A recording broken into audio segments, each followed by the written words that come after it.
영어 하나 해도 됩니까? No cross, no crown이라고 하는 유명한 말이 있습니다. No cross, 십자가 없이는 no crown, 면류관도 없다.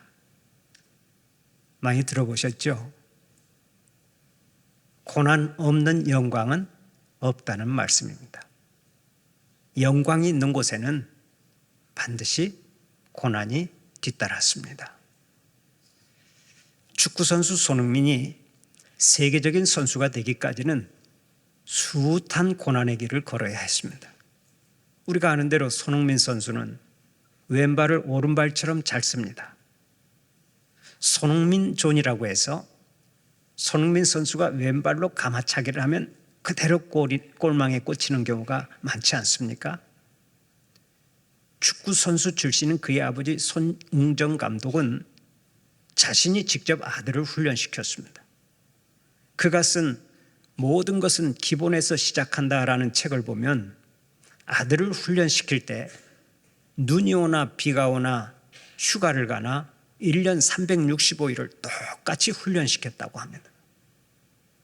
기본기가 중요하다고 생각해서 초등학교 3학년 때부터 중학교 3학년 때까지 6년간 매일 6시간씩 기본기만 훈련시켰습니다. 하도 혹독하게 훈련을 시키니까 그 훈련 모습을 보고 경찰에 신고까지 한 사람이 있었다고 하지요. 또 축구선수는 양발을 다 잘 쓰는 것이 중요하다고 생각해서 손흥민 선수가 왼발을 잘 쓸 수 있도록 집중적으로 훈련을 시켰는데 그 목적을 달성하기 위해서 발 씻을 때도 왼발부터 씻게 하고 양말을 신을 때도 꼭 왼발부터 신게 하고 공을 찰 때도 항상 왼발부터 차게 했습니다. 슈팅 연습을 할 때도 왼발을 1.5배나 더 사용하게 했습니다. 자기도 선수 시절에 왼발을 잘 쓰기 위해서 오른쪽 축구화 위에 앞정을 꽂고 연습을 했다는 것입니다. 오른발로 슈팅을 하면 앞정에 찔려서 아프니까 자연스럽게 왼발로 슈팅을 하면서 왼발을 많이 사용하게 되었다는 얘기입니다. 어쨌든 아들을 축구 선수로 성공시키기 위해서 지독하게 훈련을 시켰는데 손흥민 선수가 그 훈련을 잘 견뎌냈기 때문에 오늘날 세계적인 선수가 된 것입니다. 고난은 이렇게 훗날의 영광을 위해서 꼭 필요한 것이라고 말을 하죠. 영광은 어느 날 그냥 갑자기 얻어지는 게 아닙니다. 영광은 반드시 고난 뒤에 얻는 것입니다. 이는 영적인 생활에서도 마찬가지입니다.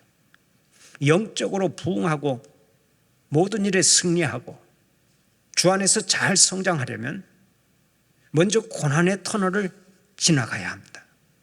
영적인 생활에서 가장 필수적인 과정은 고난이라고 하는 터널입니다. 고난을 겪지 않고서 위대한 역사를 이룬 사람이 없습니다. 그래서 사도 바울도 고난당한 것이 내게 유익이라 하고 고백했죠. 그렇습니다. 하나님의 위대한 종들은 한결같이 고난 속에서 믿음이 자라고 고난 속에서 성숙하고 고난 속에서 더 단단해졌습니다. 그런 의미에서 고난은 변장하고 오는 복이라고 할 수가 있습니다. 한번 따라서 해봅시다. 고난은 변장하고 오는 복이다. 변장하고 오는 복이다. 고난은 변장하고 오는 복이니까 우리가 고난이 올 때 두려워하지 말고 그 고난을 잘 극복해서 고난을 복으로 바꾸는 지혜로운 하나님의 사람들이 되어야 할 줄로 믿습니다. 그런데 한 가지 꼭 기억해야 할 것이 있습니다. 고난이 예수 그리스도와 연관이 되어야 진정한 복이 되지, 그렇지 않으면 그것이 진정한 의미에서의 복이 아니라는 것이 그것입니다. 고난이 예수님과 아무런 관계가 없다면 고난은 오히려 저주가 되기 쉽습니다. 실제로 어떤 남자가 사고로 하반신 마비가 되었습니다. 그러자 부인이 남편과 자식을 버리고 자신의 행복을 위해서 떠나버렸습니다. 결국 이 남자가 자신의 처지를 비관하다가 스스로 목숨을 끊어버렸습니다. 얼마나 큰 비극입니까?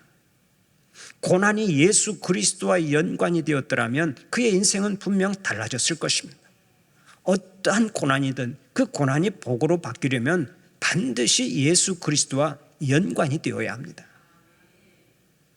윌리엄 오거트 커싱 목사님은 목회를 아주 잘했는데 어느 날 성대에 이상이 생겼습니다. 진료를 받아보니까 더 이상 목을 사용해서는 안 된다는 것입니다. 목사가 말을 못하면 치명적인 일 아닙니까? 결국 커싱 목사님은 강단을 떠나야 했습니다. 그런데 여러분, 설교자가 설교를 못하고 교회를 떠난다는 것이 얼마나 고통스러운 일이었겠습니까? 그러나 그는 그 치명적인 비애 속에서도 낙심하거나 불평하지 않고 믿음으로 하나님의 뜻을 기다렸습니다.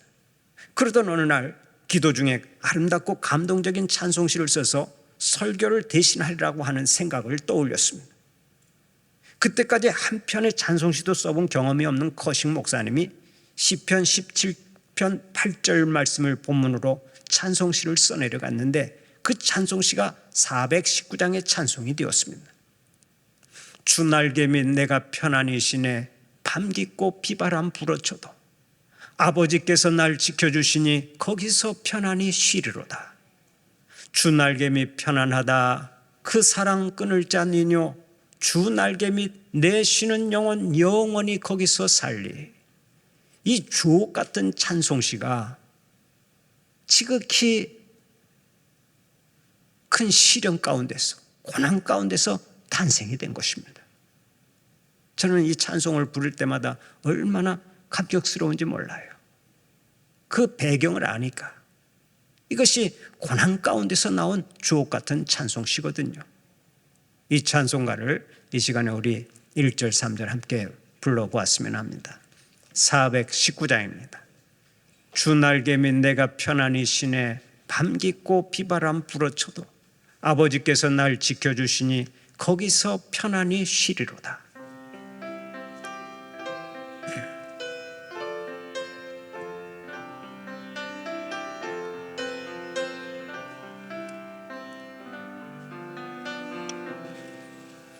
주 날개 밑 내가 편안히 쉬네 밤 깊고 비바람 불어쳐도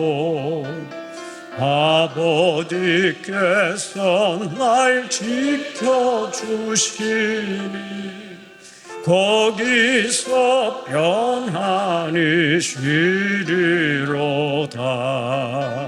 주 날개 밑 평안하다 그 사랑 끊을 자니뇨. 주 날개 밑 내 쉬는 영혼 영원히 거기서 살리. 3절 주 날개니 참된 기쁨이 있네 고달픈 세상 길 가는 동안 나 거기 숨어 돌보심을 받고 영원한 안식을 얻으리라. 주 날개니 평안하다 그 사랑 끊을 자니뇨. 주 날개니 내 쉬는 영혼 영원히 거기서 살리. 할렐루야. 여러분에게 어떠한 고난이 온다 해도 그 고난이 항상 그리스도와 연관되어서 그것이 복이 되고 큰 은혜가 되시기를 축원합니다. 오늘의 본문에 소개되는 초대교회 역시 그냥 자라난 교회가 아닙니다. 숱한 고난과 역경 속에서 자라났습니다. 시련과 핍박 속에서도 주님 바라보고 주님 의지하고 주님 주시는 능력으로 교회를 일으켰던 것입니다. 그러면 초대교회가 어떠한 고난과 핍박 속에서 성장해 갔는지를 살펴보면서 함께 은혜를 나누어 보고자 합니다. 우리는 사도행전 1장부터 3장까지를 통해 성령이 어떻게 역사하셨고 초대교회가 어떻게 탄생했으며 어떤 능력과 역사가 나타났는지를 살펴보았습니다. 특별히 나면서부터 안진뱅이였던 사람이 일어나서 뛰어다니며 하나님을 찬미하는 기적 사건을 보았습니다. 이 기적이 일어났을 때 사람들은 큰 충격을 받았습니다. 도저히 믿을 수 없는 일이 그들의 눈앞에서 일어났기 때문입니다. 그때 베드로가 주님을 소개하면서 이렇게 간증했습니다. 여러분, 안진뱅이를 일으키신 분은 예수님이십니다. 우리가 아닙니다. 절대로 우리를 주목하지 마십시오. 전적으로 예수님이 그 안진뱅이를 고쳐주신 것입니다. 사실 안진뱅이가 벌떡 일어났을 때 베드로가 어깨를 으쓱하면서 자기가 영광을 차지할 수도 있었습니다. 그러나 베드로는 오히려 그 기적 사건을 기회로 삼아 오직 예수 그리스도만을 증거했습니다. 이것을 우리가 배워야 합니다. 요즘도 사람들 가운데는 하나님께 돌아가야 할 영광을 가로채는 사람들이 많이 있죠. 조금만 능력이 나타나고 사람들이 찬사를 보내면 모든 것을 자기가 한 것처럼 자랑을 하고 하나님의 영광을 가로챕니다. 아주 재밌는 얘기가 있습니다. 어떤 집에 할아버지가 손자에게 이렇게 물었답니다. 얘야, 할아버지가 6.25 전쟁이 일어났을 때 인천 상륙작전에 참여했는데 그때 북한 괴뢰군을 때려잡은 이야기를 들었냐? 손자가 말했습니다. 할아버지, 그 이야기는 1000번도 더 했는데요. 그런데 할아버지 궁금한 점이 하나 있어요. 뭐가 궁금하냐? 6.25 전쟁 때 있었던 이야기는 뭐든지 물어봐라. 내가 다 말해줄게. 할아버지가 그렇게 잘 싸우시고 괴뢰군을 많이 잡아 죽였는데 왜 그렇게 많은 국군과 미군이 필요했는지 저는 아직까지 그것을 모르겠어요. 그러자 할아버지가 아무 말을 못하고 지금까지 끙끙 앓고 있다는 이야기가 있습니다. 사람들은 조금만 공적을 세워도 자기 자랑하기 쉽고 자기가 영광을 받으려고 하는 유혹에 빠집니다. 그러나 베드로나 요한은 절대로 그런 유혹에 빠지지 않았습니다. 오히려 그 기적 사건을 통해서 안진뱅이가 일어난 사건을 통해서 예수님을 전파하고 예수님을 증거하고자 했던 것입니다. 이 일은 너희가 죽인 예수 그리스도께서 하신 일이다. 그는 십자가에 못 박힌 지 3일 만에 다시 살아나셨다. 그는 지금도 살아계신다. 예수 그리스도를 믿으라. 그런데 베드로가 이렇게 설교하자 어떤 반응이 일어났습니까?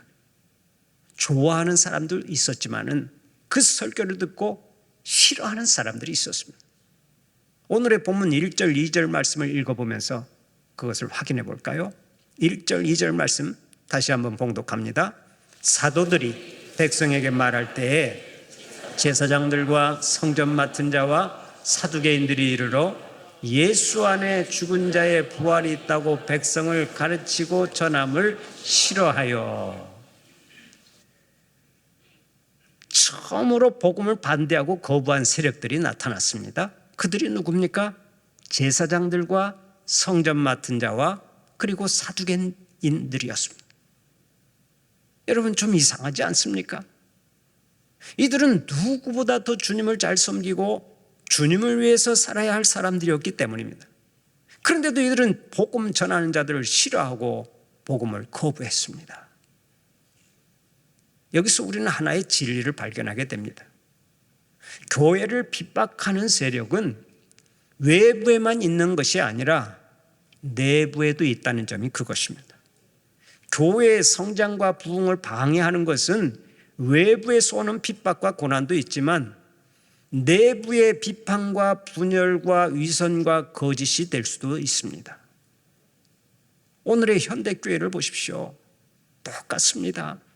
교회 성장을 방해하는 세력은 먼저 교회 안에서부터 존재합니다. 자기도 성장하지 않고 다른 사람도 성장하지 못하도록 교회 문을 가로막고 서 있는 사람들이 그들이죠. 얼마나 가슴 아픈 일입니까? 성경을 보면 바리새인이 소개됩니다. 바리새인의 바리새라고 하는 말은 분리되다, 성별되다라는 뜻을 가지고 있습니다. 그러므로 이들은 일반 교인들 중에서도 특별히 구별된 자라고 하는 선민의식을 가지고 하나님을 섬긴 사람들입니다. 일주일에 2번씩 금식 기도를 하고요, 또 구제하는 날을 정해서 사람들을 구제하고 모든 예배에 다 참석하였으니 그들의 열심이 보통 열심이 아니었죠. 그런데 시간이 흐르면서 그들이 영적 교만에 빠지게 되고 결국 그들이 교회의 문을 가로막는 자들이 되고 말았습니다. 자신도 천국에 들어가지 못하고 다른 사람도 천국에 들어가지 못하도록 가로막는 자들이 된 것입니다. 그로 인해 예수님께로부터 엄청난 책망을 받았습니다. 너희들은 독사의 자식들이다. 회칠한 무덤과 같은 자들이야. 너희도 천국에 못 가고 다른 사람들도 천국에 가지 못하도록 길을 막는 악한 자들이야. 예수님께로부터 이런 말을 들었으니 얼마나 무서운 책망입니까? 열심이 문제가 아닙니다. 문제는 어떤 열심을 가지느냐가 중요한 것입니다. 오늘날 한국교회 분쟁이 많습니다.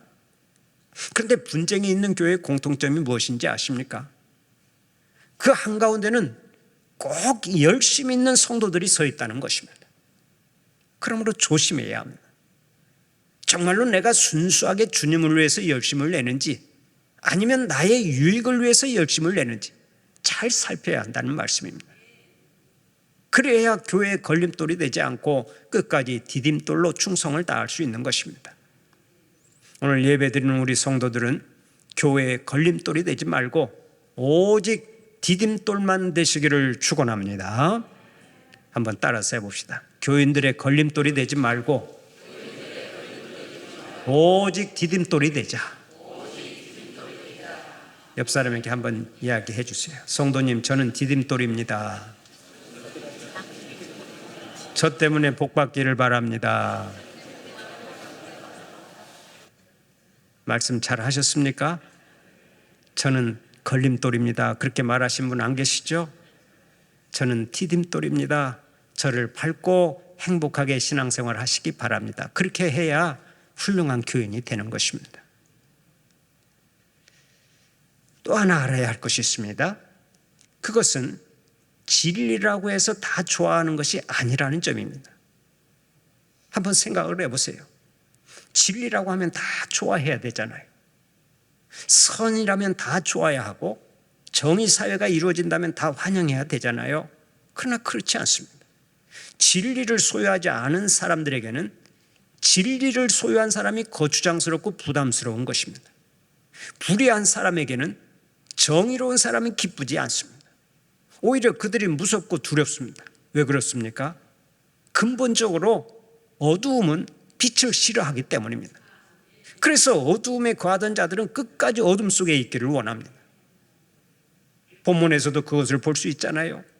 나면서부터 안전병이 된 자가 예수님의 은혜로 일어났습니다. 그가 걷고 뛰며 하나님을 찬양합니다. 이런 일은 누가 봐도 기뻐해야 하지 않습니까? 그러나 이것을 싫어하는 자들이 있었습니다. 그 이유가 무엇입니까? 베드로를 비롯한 주의 제자들이 예수님의 능력과 부활을 증거했기 때문입니다.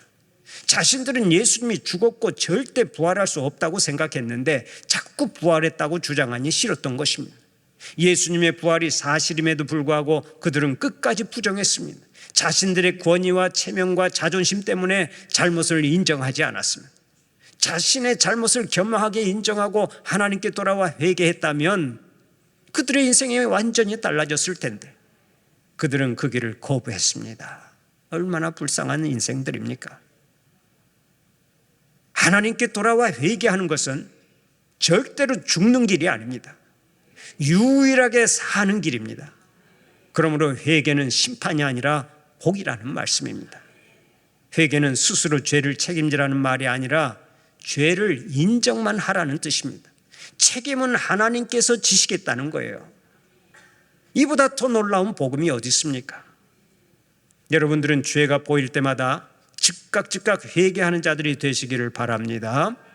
회개하기만 하면 모든 책임은 하나님께서 져 주실 줄 믿습니다. 책임져 주실 뿐만 아니라 참 자유와 평강까지 선물로 주실 줄로 믿습니다. 그러면 예수님과 복음을 거부한 사람들은 어떻게 행동했는지 계속해서 살펴볼까요? 본문 3절 4절을 함께 읽어보면서 그것을 확인해 보겠습니다. 3절 4절 함께 봉독합니다. 그들을 잡음에 날이 이미 저물었으므로 이튿날까지 가두었으나 말씀을 들은 사람 중에 믿는 자가 많으니 남자의 수가 약 5천이나 되었더라. 아멘. 결국 그들은 사도들을 체포하고 구금하기에 이르렀습니다. 양심에 화인 맞으면 이렇게 못된 일을 서슴지 않는 것입니다. 여러분 주위를 살펴보세요. 양심에 화인 맞은 사람, 성령이 떠난 사람들은 하나님이 두려운 줄 모르고 못된 짓을 행합니다. 가까운 성도들에게 해를 입히고 목회자에게 험담하는 것을 서슴지 않습니다. 교회를 어지럽힙니다. 어디 그뿐입니까? 주위에 있는 사람들에게 얼마나 많은 상처를 주는지 모릅니다. 그런데 이런 사람들이 아무리 못된 짓을 하고 물리적인 힘을 가해도 하나님의 역사는 계속해서 이루어짐을 알아야 합니다. 오늘의 본문 4절을 보세요. 뭐라고 했습니까? 4절 말씀 다시 한번 함께 읽어봅시다. 말씀을 들은 사람 중에 믿는 자가 많으니 남자의 수가 약 5천이나 되었더라. 아멘. 그 사람들은 사도들을 가두고 핍박을 가했지만 예수 믿는 사람이 남자만 몇 명이 됐다고 그랬어요? 5천 명이 되었다고 그랬어요. 그러면 여자까지 합하면 10,000명이 되었을 것입니다. 여기에다가 아이들을 합하면 적어도 2만 명쯤 되었을 것으로 추산합니다. 그 당시의 인구 비례로 보면 이 숫자가 굉장한 숫자입니다. 한번 보십시오. 3절 4절 말씀이 얼마나 큰 대조를 이룹니까? 핍박이 왔지만 교회는 크게 부흥했습니다. 바로 이것이 하나님의 역사인 줄 믿으시기 바랍니다. 고난과 시련은 결코 무서운 것이 아닙니다. 하나님께서 나와 함께 하시고 내 안에 계시기만 하면 그 어떤 시련과 핍박도 문제가 되지를 않습니다. 오히려 핍박을 받을 때 더 큰 힘이 나고 고난을 겪을 때 더 성장하게 되는 법입니다. 바로 이것이 사도들의 행전이요 사도행전의 요약입니다. 그러면 이렇게 교회가 부흥한 비결은 어디서 온 것일까요? 그것은 다름 아닌 성령과 말씀인 줄 믿으시기를 바랍니다. 먼저 초대교인들은 성령을 받았습니다. 성령이 충만했습니다. 그들에게 무슨 성전이 있었겠습니까? 없었습니다. 당회나 재직회는 더더욱 없었습니다. 아무것도 없었습니다. 그러나 그들 자체가 그리스도의 몸이었고 그들 자체가 성령의 덩어리였습니다. 성령의 바람이 부니까 어디에서인지 모르지만은 하나님의 사람들이 계속해서 몰려온 것입니다. 이것을 부흥이라고 말하는 거예요. 여러분에게도 이와 같은 성령의 바람이 불어오기를 축원합니다. 여러분 심령에 성령의 바람이 불어오고 여러분의 가정에 성령의 바람이 불어오고 여러분의 일터에 성령의 바람이 불어오고 우리 순천 북북교회에 성령의 바람이 뜨겁게 불어올 때 부흥의 역사가 일어나는 줄 믿으시기를 바랍니다. 그런 의미에서 한번 따라서 해봅시다. 성령이여 오시옵소서. 바람처럼 오시옵소서. 내 안에 오시옵소서. 우리 가정에 오시옵소서. 우리 일터에 오시옵소서. 우리 교회에 오시옵소서. 아멘입니까? 이미 오신 성령님이 우리를 충만하게 우리에게 충만하게 임하시고 우리가 성령 충만하여서 세상을 변화시키는 그런 믿음의 주역들이 되시기를 간절히 축원합니다. 두 번째로 초대교회에는 말씀이 있었습니다. 오늘의 본문 4절을 보면 말씀을 들은 사람 중에라고 하지 않습니까? 그들은 성령의 바람만 체험한 것이 아닙니다. 그들은 하나님의 말씀을 들었습니다. 기억하세요. 믿음은 말씀을 들을 때 생깁니다. 말씀이 없으면 믿음은 자라지 않습니다. 그냥 생각으로 자라는 것이 아닙니다. 말씀이 들어가야 하는 거예요.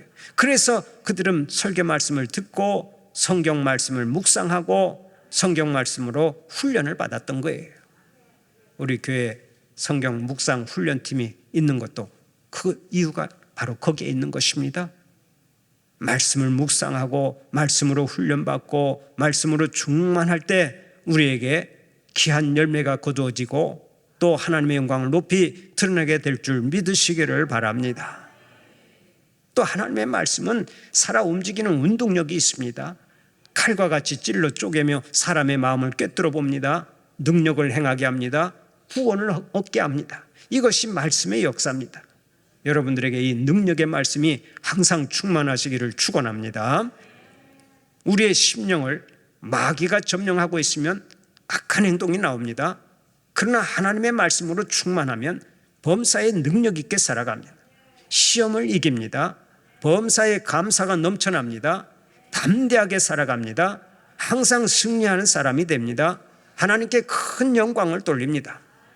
그러므로 때와 장소를 막론하고 우리는 말씀으로 충만해야 합니다. 사랑하는 우리 성도들은 날마다 성령 충만, 말씀 충만하여 능력 있게 살아가시고 가정과 교회를 크게 부흥시키는 역사가 있기를 간절히 축원합니다.